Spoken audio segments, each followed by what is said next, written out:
কাউসার, নতুন ভর্তি কতজন হলেন? একজন তো মারাও গেছেন। যারা চিকিৎসাধীন রয়েছেন তাদের সুস্থতার বিষয়ে চিকিৎসকরা কি বলছেন?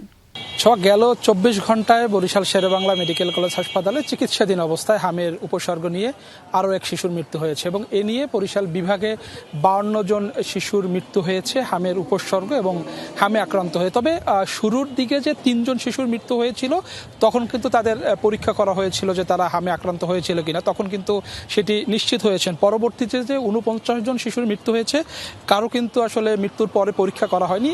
যেহেতু পরীক্ষা করা হয়নি সেহেতু স্বাস্থ্য বিভাগ বলছে যে হামের উপসর্গ নিয়ে তাদের মৃত্যু হয়েছে। এবং গেল ২৪ ঘন্টায় বরিশাল শেরেবাংলা মেডিকেল কলেজ হাসপাতালে ৩৫ জন নতুন শিশু ভর্তি হয়েছে এবং বরিশাল বিভাগে ৯৮ জন, অর্থাৎ প্রতিদিনই গড়ে কিন্তু ১০০ বেশি শিশু হামের উপসর্গ নিয়ে এখানে বরিশাল বিভাগের বিভিন্ন হাসপাতাল বা উপজেলা স্বাস্থ্য কমপ্লেক্সে ভর্তি হয়েছে।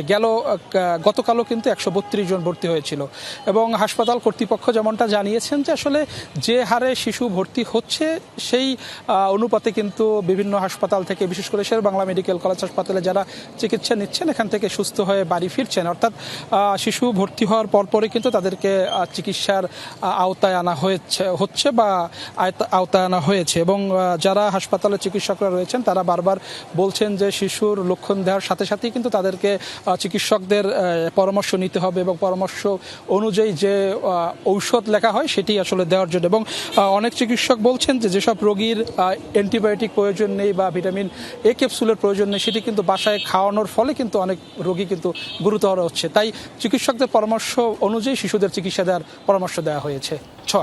অনেক ধন্যবাদ কাউসার।